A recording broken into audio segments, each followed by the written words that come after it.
My name is Patrick Sullivan, turning 29 this year. I'm a single white-collar worker. I have a childhood dream. That is to marry a lovely lady and establish a happy family before I turn 30. When little girls say that their future dream is to become a wife, everyone raises voices saying, "How cute." But I wonder why people get taken aback when a man like me puts my desire for marriage out in the open. My parents are as close as they could embarrass me. When I go home, they treat me almost as if I'm intruding. Watching such parents growing up, I came to sincerely wish to find my lifelong partner and marry soon. I was supposed to get married much earlier, but everything has ended in failure. I'm amazed by how strong your desire to get married is, Patrick, says my senior at work, Mike Anderson, as he smokes a cigarette in the smoking area. Mike and I work at a major printing company. Mike's in sales, and I'm in the design department. We're in different departments, but we're close enough to call each other buddies. I respond to his sales with my designs. I think we probably have similar sensibilities. We communicate well with each other, making work easier. Also, the tasks that Mike brings in are often challenging, providing me with good stimulation. Exchanging information at the company smoking area has become a daily routine for us, who hang out both in private and at work. There's nothing wrong with it. Just before my goal of turning 30, I'm also desperate to make my dream come true. A party I attended the other day also ended in failure. The reason was Mike. He's so handsome that he gathered all the attention from the ladies at the party. I even asked him not to come to the party once. Well, it can't be helped. I'll introduce you to a special girl, but I'm going to tell her in advance that this is for marriage. Is that okay? Mike said while exhaling smoke from his cigarette. I've known him for a long time, but Mike has never introduced a girl to me before. It was a surprising turn of events. He must have felt sorry for me. If you're introducing me a girl, Mike, I'm sure she will be a beauty without a doubt. I'm looking forward to it, I responded. At my words, Mike raised one of his eyebrows in a slightly boastful way. Hey, you two, how long are you taking for a smoke break? You're still on the clock. Stop slacking off. My direct supervisor, Johnson, yelled from across the smoking area. He's the head of the design department, but he doesn't carry much authority. He's been experiencing a series of defeats in competitions recently, and he's not very well respected within the company. Mike and I are a team with one of the highest sales records in the company. There are many who are envious of us. Johnson is one of the biggest of them. Well, no matter what the reason, it's not a good idea to be targeted by the boss. I quickly stubbed out my cigarette in the ashtray and put it out. Mike, I'm counting on you for the introduction. We can go into details later. I said that, then left the smoking area. Mike gave a casual sure, raising one hand. He quickly started fiddling with his cell phone, which made me think he might be contacting the person he's introducing me to. Thinking about that makes my heart swell with anticipation. I can't help but hope that this time, the fated encounter is waiting for me. My chest was filled with hope, and then, the very next moment, I hit rock bottom. On the conference table, there were shop cards and postcards for the new line of a major clothing brand I had designed. Standing in front of me were the division chief and Johnson. Can you explain what happened here? It was a mistake in color correction. Apparently, there were changes since the time I had a meeting. No report had come up to me, the main designer. In fact, there was no evidence that a report had come up to my team at all. I didn't receive any reports about changes in color correction. I clearly stated, being blamed for something I have no memory of didn't sit well with me. It doesn't matter anymore. How are we going to deal with all these that have been printed? We don't have time to make new ones. Who's going to apologize? None of that matters now, said Johnson. I thought, it does matter.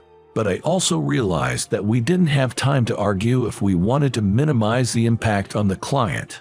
Regardless, our only option is to reprint. I insisted, but the printing presses, Johnson began. He was trying to say that the press wasn't available for reprinting. It was his job to sort that out. Just then, the conference room door was flung open. I got the printer.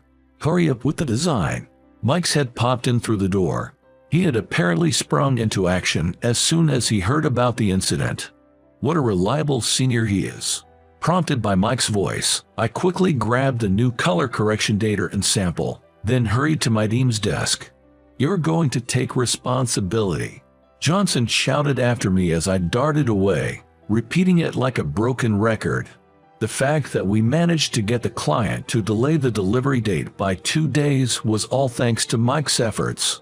But Johnson seemed to be reporting all the credit to himself. It was typical, but still bothersome. The remaining issue was the misprinted deliveries. Who was going to take the fall for this error? It seemed to be me to take responsibility. That day, as I was frantically working on a new design, it seems Johnson reported to the upper management, including the director, that the error was due to my oversight as the team leader. Johnson insists that my signature was on the color correction document. By the way, that document is currently missing. Now that this whole commotion is over, I am being asked to voluntarily resign at a meeting in the CEO's office. Voluntary resignation. I couldn't help but repeat it in surprise. The reasons given were the extensive damages caused to the company and my inability to follow the basics: reporting, communication, and consultation. Even such trivial things were being nitpicked. Probably, as a result of Johnson reporting anything and everything to the higher-ups, it was decided that I was the culprit. By offering my head to the client, they aimed to sweep this mistake under the rug. I could sense that kind of intention from above. At this point, I have absolutely no options. You can take some time to consider this. Just keep in mind we're expecting a positive response, they said. Stunned by what was essentially a layoff notice, I could hardly react. Just when I was about to be introduced to a potential bride by Mike tomorrow, I received this resignation notice and am on the verge of becoming jobless. In this situation, it's irresponsible to say let's date with marriage in mind. I will apologize to Mike and cancel the introduction for tomorrow. That was what I was thinking. But Mike just brushed it off, saying it didn't matter. Don't look so glum. I'm going to take you to a great place to lift your spirits, he said. There's no way Mike doesn't know about my layoff notice. Before I could refuse, Mike was grinning like a mischievous boy, arm over my shoulder. He practically dragged me to a certain location. It was a world I'd never stepped foot into. A night pool at a certain hotel. It's a popular place and requires reservations. Of course, no one under 18 is allowed. The lighting and music create a different atmosphere than during the day. Today, there's a DJ, so it's more upbeat rather than moody. There's alcohol, so it seems like the perfect place to forget my troubles. I've never been to a place like this before. I was overwhelmed by the sight unfolding before my eyes. Girls in revealing swimsuits were happily walking past. Just watching them was a feast for the eyes. I know you've got a lot on your plate, but just try to enjoy tonight. You can worry about everything else tomorrow. I figured that was his way of offering comfort. I'll think about tomorrow when it comes. I decided to enjoy the time being. Mike quickly disappeared somewhere, having been called over by a girl. The popular guys always have it good, wherever they are. I couldn't muster up the courage to approach any of the girls, let alone be approached by any of them. It was such a waste to just space out by the poolside. I decided to make the most out of the pool itself. I resolved to just swim. I love swimming, and being underwater was soothing. The strange sensation of swimming while listening to music and the sounds of excitement was oddly calming. At that moment, something colorful floated slowly towards me, stopping right before my nose. Picking it up with my fingers, I examined the object that had barely brushed my nose. It was a bikini top, and the moment I realized it, I felt as if my face was on fire. If it was here, that meant its owner was. I started looking around frantically, thinking she must be embarrassed. Then, a woman, only her head visible above the water, came up to me, her face flushed with embarrassment. That's mine. She hesitated, pointing at the bikini top I held in my hand. Oh, sorry. It just floated over. I hurriedly handed her the bikini top. "Will you take responsibility for what you've seen?" she asked shyly, requesting I shield her back from view while she put her bikini top back on. Without a second thought, I hid her from view. My friend pushed me so hard on the water slide, I went flying. I was so scared. After putting her bikini top back on, she laughed at the memory. Her radiant smile was incredibly charming. "Mary, did you find it?" A voice, probably her friend's, called out to her from a distance. The woman called Mary answered, "I found it," in a voice that carried over the music.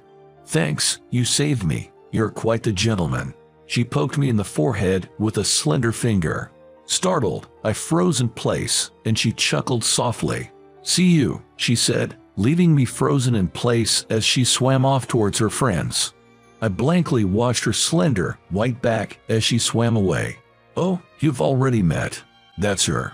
"Oh, Mike, what do you mean?" Mike, who was squatting by the poolside with a cocktail in one hand, was even cool from a guy's perspective. "I was going to introduce you to her. Her name is Mary Newson." He told me that she was his childhood friend. They were from the same hometown, and she was like a little sister to him. "She's also very interested in getting married, just like you. You're the same age, so I thought you'd get along. It's better to have someone with similar values, right?" Hearing that she was the one I was supposed to meet tomorrow, feelings of happiness and disappointment welled up inside me at the same time. I am a man about to be unemployed. I was certainly not in a situation suitable for marriage. She too has a strong desire to get married. There's no way she would consider me a guy who's not suited for marriage. I think the best option would have been to turn down Mike right here and now. But I wanted to see her just one more time. She was that captivating. Am I good enough for her? I mean, she's a good friend from your childhood, right? My question was drowned out by the loud music. It didn't seem to reach his ears. The next day, I headed to the designated Chinese restaurant. I was set to have lunch in a private room. It's a famous place for dim sum lunch, and you can't get in without a reservation. I'm grateful for Mike's connections. It seems I arrived first and was led to an empty private room. I was a bit nervous. Nothing has been officially decided about my situation yet. The company is insistent on it being a voluntary resignation. Either way, it's disappointing, but considering Mary's future, I should honestly convey this and decline. That's what I had decided in my heart. "Your companion has arrived." I was told this quietly, and I straightened my back. My nervousness peaked. The woman who entered, making the sound of heels, was someone I had never seen before. She gave a small nod to the waiter and sat down on the chair. Watching her flowing movement, I felt she was used to being served. I was introduced by Mike. "My name is Mary Newson." She said this and smiled at me. She seemed like a woman with some kind of shadow, and her age was unclear. She seemed young, but also looked older than me. After finishing the drink order and the waiter left the private room, I raised my voice. "Excuse me, you aren't really Mary Newson, are you?" Then the woman who had been smiling gracefully until a moment ago clicked her tongue. "Well, it's obvious. We met last night. Even though it was dark, Mary and I are as different as night and day," she said in a defiant manner, and introduced herself as Jennifer Smith. She claimed to be an old friend from the same hometown as Mike and Mary. It seems that it was her who had called out to Mary last night.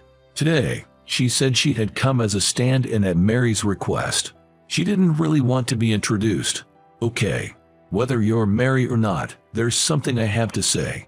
I talked about my imminent voluntary resignation and bowed my head, asking her to pretend this introduction never happened.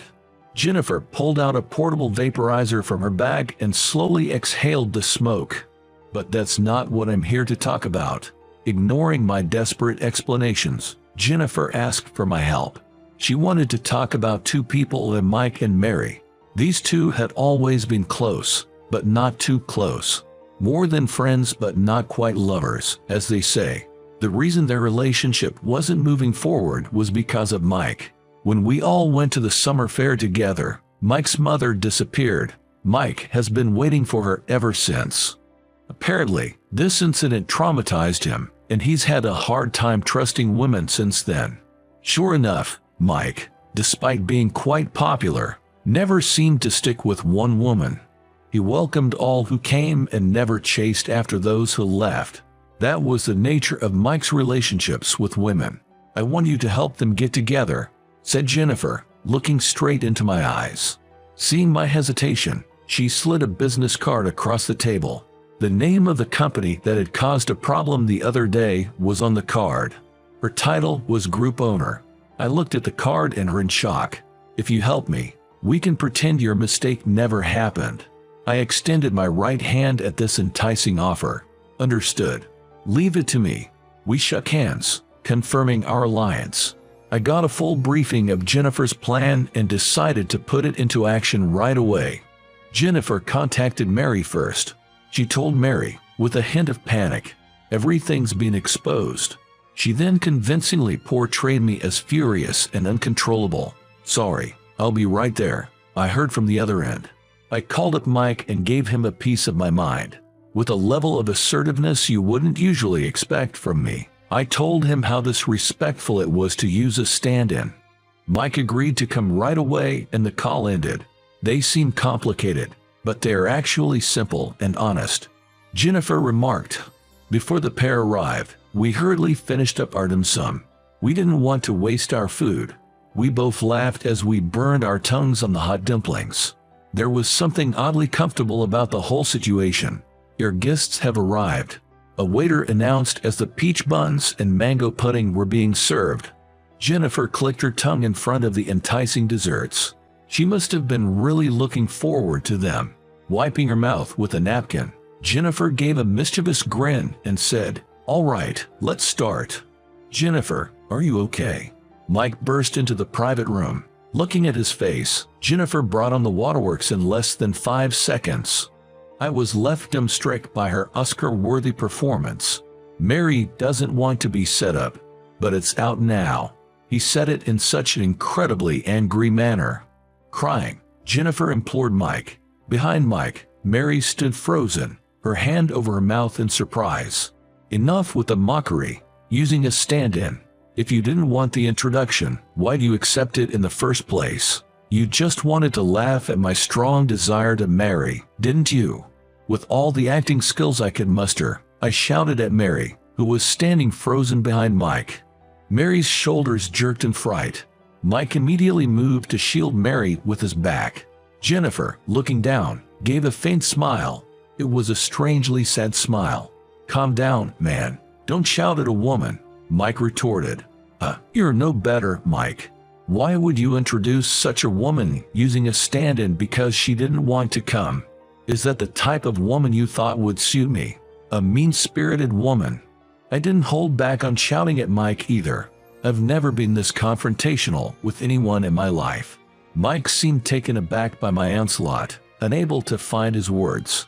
Perhaps because I'm usually so polite, he must have thought I was truly enraged today. "Mary, why don't you want the introduction? You want to get married, right? So why not me? Why do you dislike the introduction so much? It's so mean to use a stand-in." I tried to appeal to Mary, who was looking at me in fear from behind Mike. Her expression began to distort as if she was about to start crying. In the next moment, she bowed so deeply her forehead almost touched her knees.